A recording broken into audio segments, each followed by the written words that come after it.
وتعالوا نعمل مع بعض أطيب كاسة شوكولامو بما إنه صايرة ترند والكل عم يساويها، فركضت والله دغري على المطبخ لصور لكم إياها. أول شي لازم تقولوا بونجور لأنه هي كتير مهمة وأساسية بالوصفة. وبعدين بتجيبوا كاسة أو أي زبدية متواجدة عندكم، وأنا رح زينها بصوص الشوكولا. هلأ فيكن تستغنوا بهاي المرحلة عن صوص الشوكولا، هو عبارة بس عن تزيين، يعني ما رح يعطيها طعم ولا شي، بس إنه هيك شكل حلو. بزينها بهاي الطريقة، طريقة عشوائية بيعطيها شكل حلو. ورح احتاج لبوظة أو آيس كريم بنكهة الشوكولا، ضروري تكون بنكهة الشوكولا. شوفولي على هالمنظر بتجنن. ورح احتاج كمان لكريمة خفق اللي هي الشانتي، وبإمكانكم كمان تستبدلوها بكريمة الخفق. بالبداية رح حط طبقة كريمة،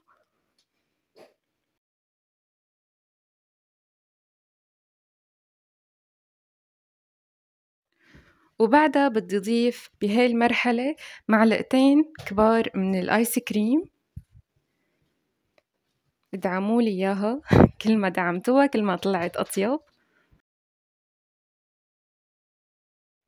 وهلأ بهاي المرحلة أنا حابة أضيف شوية موز وشوية فريز لأنه النكهات بتطلع مع بعض كتير لذيذة. هلأ هو الشوكولامو أصله بس كريمة وآيس كريم، مشان ما تقولولي إنه الوصفة نزعتيها ومو هيك بتصير. أنا هي يعني إضافة شخصية، أنا اللي حاطة موز وفريز، هي ما بينحط لها، بس إذا جربتوها هيك بتطلع كتير لذيذة. يعني ما بكتر، بس شي 3 قطع موز و3 قطع فريز، بس هيك بتعطي نكهة خفيفة وطيبة.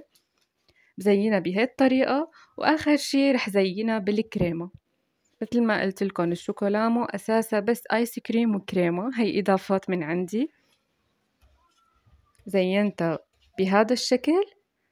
آخر شي فيكن تضيفوا أي نوع بسكوت عندكن، هو بس للزينة.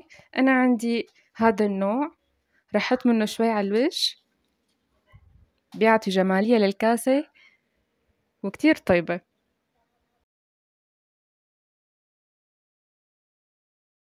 وهيك منكون عملنا أطيب كاسة شوكولامو، ومنكون لحقنا الترند الحمد لله. بتمنى تجربوها على طريقتي، ولا تنسوا تشتركوا بالقناة وتفعلوا زر الجرس ليصلكن كل شي جديد. ويلا باي.